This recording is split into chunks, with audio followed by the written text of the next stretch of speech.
V dnešním díle vám poradíme, jak se s mobilem naučíte cizí jazyk. Ukážeme si nejlepší aplikace pro sportovní fanoušky, naučíme vás rychle číst a pořádně si zavlbneme s gadgety.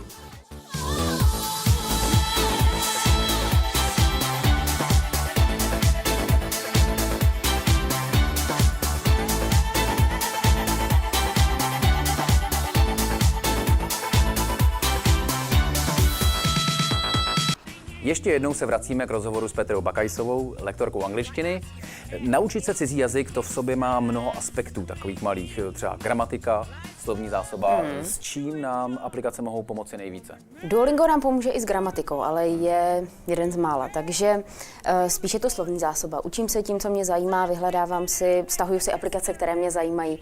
Ale co je podle mě velkou výhodou učení se na aplikacích, je správná dávka. Knížky nám toho vždycky předloží strašně moc, ale aplikace je tak chytrá, že vám dá třeba jedno slovíčko na 24 hodin, ale když se ho opravdu naučíte, tak za týden byste jich aktivně měli znát 7 a ono se to časem nakupí. Takže na slovní zásobu primárně, ale i třeba výslovnost. Jsou aplikace, které už vás nutí do nich promluvit, nebo really. A je to docela legrace, když se potom člověk dozví, co tomu přístroj vlastně řekl, podle něj. Zmínila jste učitele, o tabletech se říká, že můžou být takové moderní učebnice. Funguje to? S tím máte určitě velkou zkušenost, jestli třeba děti se mohou naučit na tabletu dobře anglicky. Děti se na něm naučí rozhodně líp než učitelé, velmi pravděpodobně. Pro děti, jak alespoň já jsem to zatím vyzkoušela, je technologie ohromným motivátorem, takže je na čase toho využít, dokud je to ještě zajímá, protože možná už je to zase tak dlouho zajímat nebude.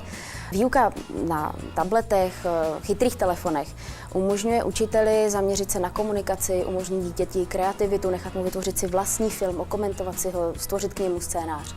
Takže tam vidím ohromný prostor. Tak doufám, že kolegové se toho chopí ve větším počtu. Budeme všem držet palce s cizími jazyky, já jdu na Duolingo trénovat a my děkujeme moc za návštěvu. Taky děkuju. Aplikace One Word neboli jedno slovo dělá jenom jednu jedinou věc. Každý den vám nabídne jedno anglické slovíčko k zapamatování. Nastavíte si, jestli vám mají slovíčka chodit dopoledne či odpoledne a pak již jenom vyčkáváte na příchozí notifikace. Na displeji telefonu uvidíte anglický výraz, jeho český překlad a klepnutím na rebráček uslyšíte správnou anglickou výslovnost. Pod tlačítkem Usage je pak použití daného slova ve větě. My bychom ještě ocenili možnost zvolit si další slovo, pokud to pro daný den již známe. To už bychom ale z One Word dělali asi jinou aplikaci. Tady se učíte prostě jedno anglické slovíčko denně. Nic víc, ale také nic míň.